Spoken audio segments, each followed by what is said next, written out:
Pendataan itu pemerintah Belanda melakukan kesalahan. Pengaruh Eropa itu ada, tapi sebenarnya sedikit. Itu sebenarnya strategi mereka supaya para kolonis ini nyaman dan betah.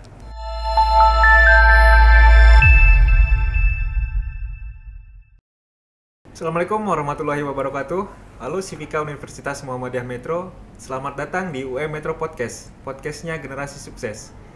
Perkenalkan, saya Barnas dan di episode ini kita akan membahas asal-usul kota Metro, menelusuri jejak sejarah dan nilai-nilai kehidupan dari kota ini. Bagaimana kisahnya dimulai dari sebuah kolonisasi hingga menjadi kota yang dikenal sebagai kota pendidikan. Kami ingin menyuguhkan kepada penonton UM Metro Podcast tentang tema ini untuk mengenalkan sejarah berdirinya kota Metro kepada mahasiswa baru UM Metro, menggali nilai-nilai perjuangan, kemandirian, dan gotong royong dalam perkembangan Metro. Sudah bersama saya di studio Bapak Kian Amboro MPD. Beliau adalah dosen dari program studi Pendidikan Sejarah Universitas Muhammadiyah Metro. Selamat datang Pak di UM Metro Podcast. Terima kasih, satu kehormatan buat saya diundang di podcast ini untuk berbincang tentang sejarah kota Metro, rumah kita bersama. Oke, kabar baik Pak ya? Alhamdulillah, sehat walafiat. Saya beberapa bulan terakhir ngelihat di sosmed itu banyak kegiatan banget Pak. Bulan ini di Solo, bulan ini di Bandung, minggu kemarin di Tubaba ya. Sedang sibuk apa Pak? Ya, kebetulan saat ini saya sedang studi lanjut. Jadi kalau Mas Barnas lihat postingan saya sedang di Solo, saya sedang warawiri menyelesaikan studi. Kemudian karena saya juga banyak berkegiatan di Lampung, bergiat di sejarah lokal, di warisan budaya. Jadi mau tidak mau saya membagi waktu saya gitu dengan beberapa kegiatan-kegiatan yang berhubungan dengan sejarah lokal dan warisan budaya. Mudah-mudahan kami undang ini nggak mengganggu schedule yang lain ya Pak ya? Enggak. Oke, terima kasih Pak. Ya Pak, sebelum kita masuk ke topik utama Pak, barangkali kami perlu tahu lah bagaimana awal mula Bapak itu tertarik dengan sejarah gitu Pak, dengan sejarah Metro terutama. Itu awal mulanya dari mana Pak? Ya, saya mulai mengabdi di Universitas Muhammadiyah Metro itu tahun 2014 dan kemudian saya mulai intens itu riset dan mendalami tentang Metro khususnya itu tahun 2017. Jadi ini hampir 6 tahun ya? Ya. Hampir 6 tahun. Ya. Jadi sudah lumayan cukup lama lah. Saya cukup mengikuti memang Pak beberapa tulisan-tulisan Bapak, baik tulisan artikel populer gitu ya, meneliti tentang sejarah di Metro, budaya gitu. Sehingga ya itulah alasan kami kayaknya cocok nih untuk tema ini gitu Pak. Dan hal yang unik mungkin Pak, pertama kali muncul di benak Bapak apa Pak tentang Metro itu? Apakah sejarahnya, budayanya, pendidikannya atau semuanya Pak? Ya, saya rasa semuanya. Ya. Yang pertama pasti sejarahnya. Jadi Metro itu punya sejarah yang panjang, yang unik, ya. Jadi kita ini di Lampung, tapi kalau kita lihat Metro wajahnya mayoritas Jawa. Nah itu buat saya itu satu keunikan tersendiri. Termasuk saya sebenarnya, saya berlatar belakang suku Jawa. Jadi itu yang membuat saya tertarik gitu. Terlebih memang saya rasa kita semua banyak tumbuh dan berkembang di kota Metro dan sekitarnya. Jadi itu panggilan jiwa yang pertama lah ya. Saya sebagai orang yang menekuni bidang ilmu kesejarahan untuk mencari tahu terlebih dahulu sebenarnya bagaimana cerita masa lalu dari tempat saya berpijak, tumbuh dan berkembang ini itu sebelum meluas ke yang lain.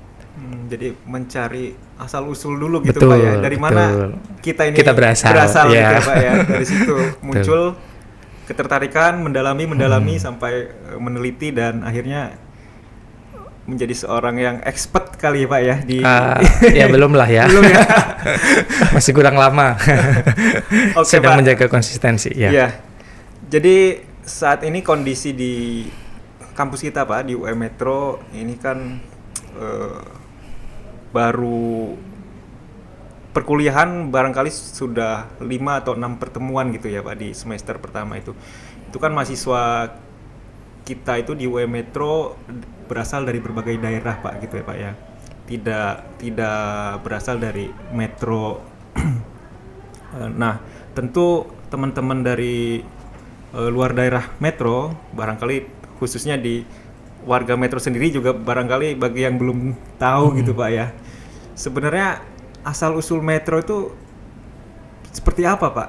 Gambaran metro dahulu tuh apakah metro sudah ada seperti saat ini sejak dulu atau bagaimana Pak gambaran sejarahnya asal usulnya metro itu ada Pak? Ya, jadi metro itu sebenarnya daerah penempatan transmigran, ya, yang dimulai sejak masa pemerintah kolonial Hindia Belanda. Kemudian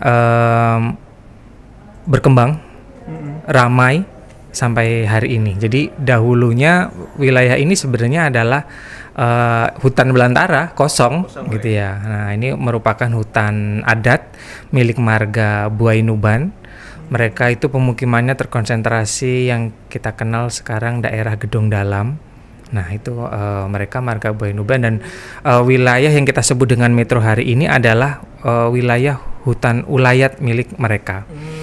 Kemudian kita tahu bahwa 1905 itu pemerintah mulai menjalankan kebijakan, sebenarnya 1902 tapi ke Lampung 1905, kebijakan politik etis salah satunya adalah migrasi, mindahkan penduduk Jawa yang di sana sudah sangat padat ke luar Pulau Jawa yang masih jarang penduduknya.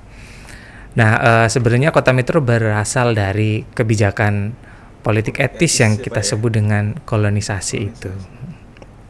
Kenapa metro Pak dipilih Pak jadi lokasi? Ya, sebenarnya tidak hanya metro ya. Ya, terkhusus adalah Lampung, dan sebenarnya tidak hanya Lampung ya, ada beberapa daerah lain di Sumatera Selatan, di Bengkulu, Sumatera Barat, bahkan ada di Sulawesi. Tapi Lampung menjadi lokus yang paling besar untuk penempatan para transmigran atau kita sebut dengan istilah kolonis. Karena pertama jaraknya yang cukup dekat, kemudian karakteristik lahannya yang subur, yang tidak berbeda jauh dengan karakteristik lahan di Pulau Jawa. Kemudian potensi-potensi sumber daya alam yang memungkinkan menjadi satu ruang peradaban baru. Dan yang paling penting, ini adalah faktor sosial dan budaya. Jadi suku Lampung yang ini berdasarkan hasil studi mereka ya. Jadi kenapa kok di Lampung itu paling banyak? Suku Lampung itu punya dua falsafah hidup yang memungkinkan mereka untuk bisa menerima pendatang, yaitu nemu nyimah dan nengah nyapur. Jadi orang suku Lampung itu sangat terbuka, kemudian sangat ramah, dan kebermenerimaan mereka terhadap para pendatang itu sudah teruji lah selama berabad-abad lampau. Jadi orang Lampung itu sudah terbiasa hidup berdampingan dan terbuka dengan para. Nah, itu faktor yang paling penting saya rasa. Jadi kalau kita urut itu Pak, ketika program pemindahan emigrasi itu, pindahkan penduduk Jawa katakanlah ke metro gitu Pak ya. Itu warga suku Lampung sendiri memang sudah ada di sini Pak ya? Iya, jelas. Jadi mereka mereka punya pemukiman-pemukiman adat. Jadi sebenarnya mereka dengan keterbukaan tangan mereka sebenarnya yang nyapur tadi itu ya, dengan nyapur, kemudian nemu nyimah, itu salah satu faktor penting mengapa pendatang-pendatang ini itu bisa hidup berdampingan sampai dengan hari ini, termasuk bisa lahirnya metro itu karena keramahan suku asli Lampung, khususnya Buai-Nuban ya, yang membagi sebagian tanah mereka untuk pemukiman para migran dari Jawa. Berarti dengan falsafah itu nyaris bisa dibayangkan nyaris tidak ada konflik Pak ya, konflik sosial dengan masyarakat antara imigran dan penduduk lokal gitu Ya, hampir. saya rasa mungkin lebih tepatnya lebih terkendali, ya lebih terkendali. Oke. Kemudian mereka mampu manajemen konflik itu dengan baik. Gitu. Karena Lampung itu secara geografis memang daerah yang sangat terbuka di perlintasan ya secara geografis tepi Selat Sunda gitu kan. Jadi sejak zaman dahulu memang tempat mampirnya orang-orang. Jadi suku Lampung itu sudah terbiasa berinteraksi dengan banyak orang-orang dari Kepulauan Nusantara, bahkan dari belahan bumi lain gitu ya, dari misalnya dengan interaksi dengan peradaban Tiongkok gitu. Jadi suku Lampung relatif lebih terbuka gitu ya, dan mampu hidup berdampingan. Ya kalau dilihat sekarang juga kan Pak ya, penduduk di metro kan juga cukup heterogen gitu Pak. Betul, kan, betul. Banyak, hampir bisa dikatakan miniaturnya Indonesia lah gitu ya, kan betul, ya. betul. Berarti itu udah memang terbentuk sejak lama berarti Pak ya. Menjelaskan ke kami bahwa metro itu kan memang dipengaruhi oleh pemerintah adanya program kolonisasi itu ya Pak ya. Nah dari sisi sosial, ekonomi dan budaya itu apakah bisa diidentifikasi sampai hari ini masih ada Pak pengaruhnya dari kolonisasi itu? Sebenarnya pengaruhnya itu pengaruh Jawa atau memang pengaruh Eropa Pak yang hingga sekarang di metro ini masih ada?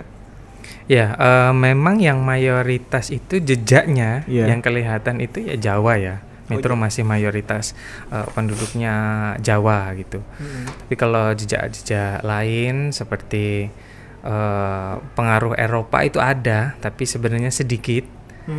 Itu misalnya kelihatan nih dari pola tata ruang kota itu yang memadukan antara tata ruang kota Jawa dengan beberapa unsur-unsur Eropa gitu. Jadi mereka kan berpegang pada satu teorinya Haitink dan Heeren bahwa memindahkan orang-orang Jawa itu ya harus memindahkan lingkungannya. Maka mengapa gitu. Pemukiman kolonis di sini menggunakan nama-nama Jawa. Kita mengenal ada Bedeng 25, 26 Bantul gitu ya. Kemudian desa-desa yang itu untuk apa itu Pak? Itu sebenarnya strategi mereka supaya para kolonis ini nyaman dan betah. Jadi memindahkan itu supaya ini ya serupa dengan tempat asalnya gitu. Betul. Supaya apa kalau kata orang Jawa apa kerasan gitu ya? Supaya mereka betah atau kerasan gitu kan. Tapi sebenarnya ada proses di mana adaptasi itu terjadi gitu. Seperti pemerintah kolonial Hindia Belanda yang nggak sepenuhnya mengambil unsur Jawa. Mereka juga memasukkan aspek-aspek kolonial misalnya dalam tata ruang. Yang kalau kita sebut pola tata ruang tradisional kota Jawa itu disebut dengan catur gatra tunggal. Itu merupakan 4 elemen kunci pembentuk peradaban kota, yaitu pusat politik, pusat ekonomi, kemudian keagamaan dan sosial yang termanifestasi dalam pusat pemerintahan. Kalau di metro itu ada rumah asisten wedana, kemudian pusat ekonomi ada pasar metro, kemudian pusat keagamaan ada masjid Taqwa, dan pusat aktivitas sosial itu termanifestasi dalam keberadaan alun-alun yang sekarang kita kenal dengan Taman Merdeka. Tapi mereka merencanakan dalam aspek tata ruang itu nggak cuma itu gitu, kayak ternyata aspek politik itu ada dualisme, jadi nggak hanya ada rumah asisten wedana, tapi ada juga rumah asisten controller. Nah, jadi metro itu diduduki oleh dua pemimpin politik, yaitu asisten wedana yang memimpin orang-orang pribumi atau kolonis, dan ada asisten controller yang mengontrol aktivitas mereka. Ya karena memang ketika itu kita sedang dijajah ya, jadi ada pengawasan. Nah itu misalnya contoh dalam aspek tata ruang itu, ini tidak murni catur gatra gitu. Jadi ada elemen-elemen kolonial di situ. Makanya ada beberapa bangunan-bangunan kolonial di pusat kota. Terus kemudian adaptasi dengan lingkungan asli di Lampung. Kalau kita cermati pemukiman-pemukiman kolonis di metro itu pasti nggak jauh dari keberadaan jaringan irigasi. Ya. Memang kalau kita atau orang lewatlah jalan gitu kan dari awal sampai ujung itu pinggir jalan itu ada selalu berdampingan dengan irigasi itu Pak. Betul. Jadi itu sebenarnya mengadaptasi dari pola tata ruang pemukimannya suku Lampung asli. Kalau kita cermati, suku gitu ya? Lampung asli itu kan akan membangun pola pemukiman di sepanjang pantai, maaf, di sepanjang sungai. Oke, ya. Nah, atau di antara jaringan-jaringan sungai gitu. Nah, karena pemukiman yang dibuka di metro dan sekitarnya ini menyandarkan kepada aktivitas pertanian lahan basah, maka keberadaan jaringan irigasi itu penting. Maka pemukiman itu disebar dan diletakkan di antara jaringan-jaringan irigasi itu. Jadi orang-orang Belanda itu cukup belajar bagaimana beradaptasi, karena yang dipindahkan ini adalah orang-orang yang punya konteks budaya gitu. Jadi mereka tidak semaunya mereka membawa alam pikir mereka untuk mengatur bangsa kita gitu. Jadi mereka melakukan riset yang cukup mendalam sebenarnya. Terkait jaringan irigasi itu Pak, jalur irigasi itu, saya pikir kan Belanda itu kan terkenal dengan negeri kincir angin gitu kan, ada banyak karena daerahnya yang rendah, maka banyak kanal-kanal. Mereka ahli membuat kanal, membuat bendungan gitu kan. Saya pikir konsep irigasi yang ada di metro ini dan daerah sekitar itu konsep mereka yang dibawa dari negeri Belanda sana, Pak. Bukan ternyata dari justru mengadopsi gitu. Betul ya. Tradisi warga lokal Lampung gitu ya, Pak. Betul. Jadi yang hidup di dekat aliran air gitu ya. Ada pengetahuan secara teknis mungkin membangun jaringan irigasi gitu. Tapi ada hal-hal lain yang mereka tetap adaptasi ya. Jadi mereka nggak sepenuhnya bisa membawa alam pikir mereka terus kemudian dipindahkan ke kemari, karena kan kita punya konteks geografis, konteks sosial dan konteks budaya yang beda gitu. Jadi mereka beradaptasi dengan hal itu, dan ini juga sebenarnya mereka belajar dari pengalaman. Nah, ini salah satu hal yang mungkin penting buat kita ya. Iya. Jadi pola pemukiman di metro itu berbeda dengan pola pemukiman kolonisasi di lokus-lokus lain di Lampung. Jadi yang cukup tertib, kemudian punya jaringan irigasi yang yang tata ruangnya itu benar-benar diperhitungkan, itu ya di daerah metro dan sekitarnya. Karena ada satu kasus yang pernah terjadi ketika kolonisasi fase awal di tahun 1905 sampai 1915-an di kolonisasi Gedong Tataan. Itu pemerintah Belanda melakukan kesalahan, yaitu menempatkan pemukiman kolonis itu di tanah yang agak rendah, sedangkan lahan-lahan pertanian yang diperuntukkan untuk kolonis itu justru lebih tinggi, ditaruh di yang tinggi. Jadi ketika musim hujan ya kebanjiran, kemudian wabah malaria tak terkendali. Ketika musim kemarau, lahan-lahan pertanian mereka gagal panen karena nggak mendapatkan. Nah, jadi metro sebagai bagian dari kolonisasi Sukadana yang termasuk agak belakangan dibukanya, itu bisa dibilang sangat sedikit catatan kegagalannya, karena memang pemerintah kolonial itu banyak sudah belajar gitu, petakan sedemikian rupa gitu ya. Mereka banyak belajar dari pengalaman sebelumnya, lokasi sebelumnya gitu, Pak. Betul. Dan itu yang menyebabkan metro dalam kurun waktu hanya kurang dari 1 dekade saat itu lebih maju dibandingkan kolonisasi di wilayah lain di Lampung. Iya, saya sempat dengar juga tuh Pak, katanya kolonisasi di metro ini yang paling sukses di antara kolonisasi lain di Lampung, katanya gitu Pak ya. Betul. Jadi itu dari hasil apa Pak? Pertanian padi itu atau apa? Iya, jelas padi ya, karena memang ini kolonisasi pertanian lahan basah gitu ya, sebagai lumbung pangan ketika itu. Yang jelas dalam waktu singkat, dalam waktu yang relatif singkat.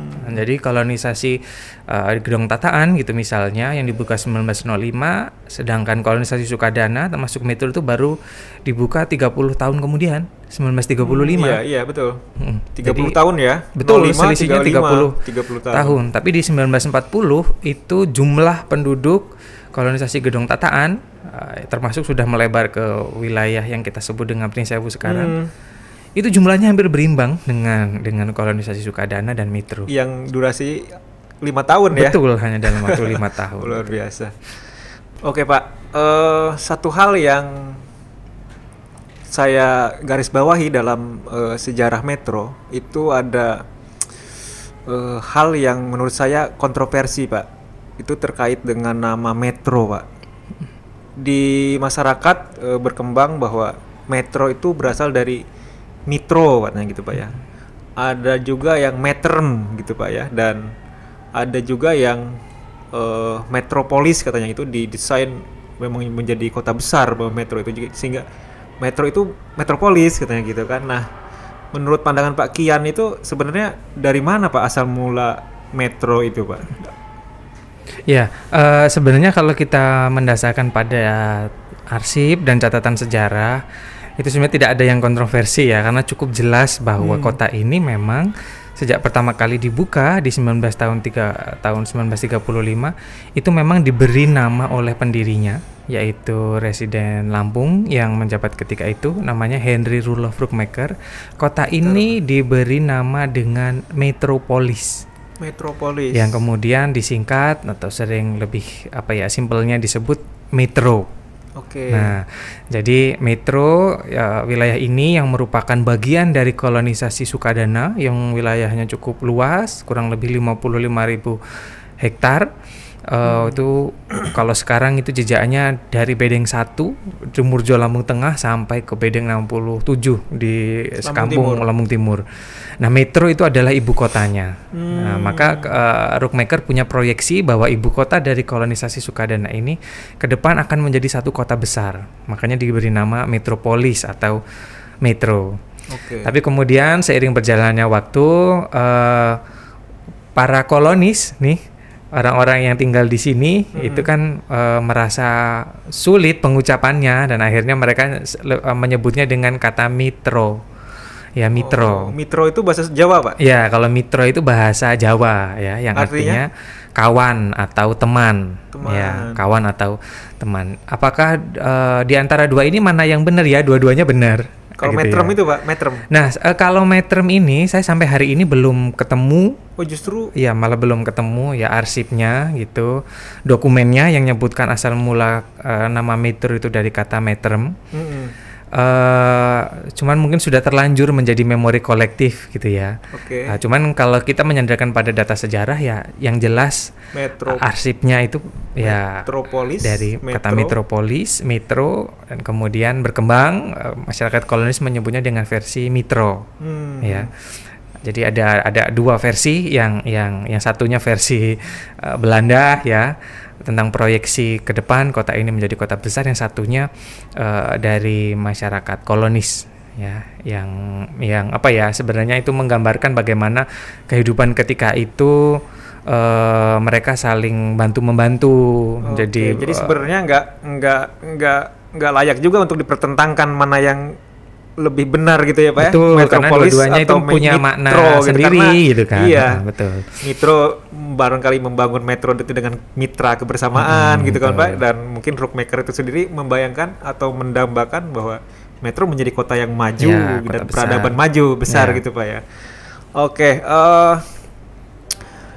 Ternyata diskusi kita ini menarik perhatian publik juga ternyata Pak. Itu tim kru sepertinya sudah menayangkan ada pertanyaan dari di lewat Instagram ya. Instagram dari Rafistrek_. Nah, ini pertanyaan begini Pak. Metro yang awalnya digadang jadi metropolis atau metropolitan, kenapa ya akhirnya cuma sebatas kota kecil? Nah, ini baru saja kita bahas kan Pak ya. Nah, ini pertanyaannya ke arah situ Pak. Ini coba bagaimana Pak ininya kalau menurut Pak Kian? Ya, digadang menjadi metropolis, tapi kok hanya sebatas kota kecil kata Rafistrek_. Ya, mungkin ini penanyanya mungkin mengkomparasi ya, jadinya umumnya kota-kota kolonial itu kan besar gitu ya, besar gitu ya, seperti Jakarta, Surabaya, Medan gitu. Tapi kenapa metro hari ini masih seperti hari ini gitu ya? Ya, pertama dari faktor teknis memang sebenarnya metro ini ketika era kolonial dibangun pada masa yang cukup pendek. Jadi direncanakan dalam waktu 10 tahun, tapi ketika tahun 1941-42 awal itu kan pemerintahan kolonial berakhir.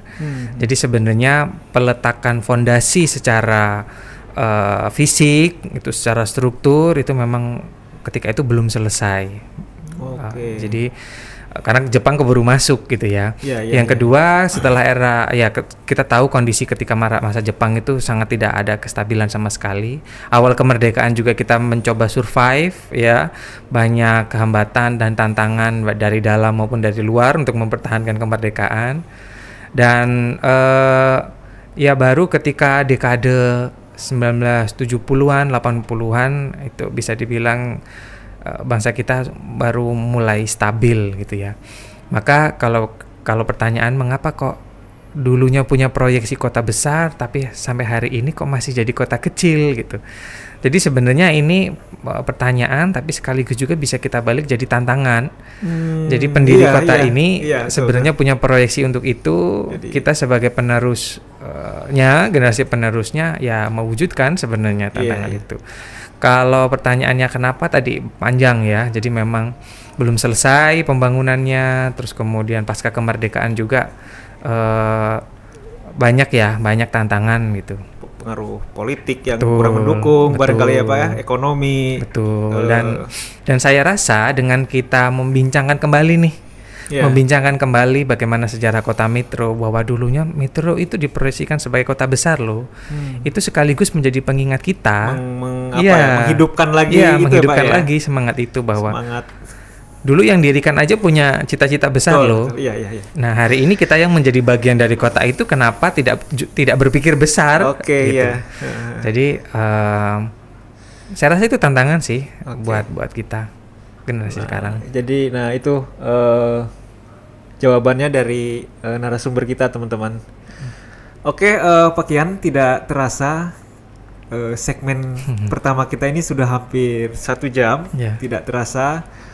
Sebenarnya masih ada beberapa segmen lagi terkait dengan Metro itu sebagai kota pendidikan gitu kan, itu menjadi sangat terkenal sekali. Nah itu saya rasa perlu juga dibahas, dan belum lagi nanti ada analisis sebuah teori bahwa peradaban sebuah komunitas, sebuah daerah itu ada hal-hal yang mempengaruhinya gitu. Nah itu sebenarnya saya pengen sekali untuk mendalami itu gitu ya. Nah tapi waktu kita di segmen ini sudah 1 jam, kita barangkali tutup dulu. Nanti kita lanjut di episode kedua. Teman-teman penonton setia UM Metro Podcast, podcastnya Generasi Sukses. Di segmen episode pertama ini kita sudah cukup banyak membincangkan asal usul metro gitu ya, dari mana kata metro itu hadir, dan bagaimana kondisi sosial, budaya, politik yang hadir di metro saat ini itu dipengaruhi oleh program kolonisasi yang dalamnya itu ada penduduk dari Jawa gitu ya, yang hingga saat ini jejak-jejaknya itu masih bisa kita temukan gitu ya Pak ya, dapat kita temui di sekitar kota Metro. Untuk itu menyudahi episode ini, saya Barnas pamit undur diri. Tetap semangat belajar, cintai sejarah dan budaya, dan tentunya bangga menjadi bagian dari Universitas Muhammadiyah Metro. Assalamualaikum warahmatullahi wabarakatuh.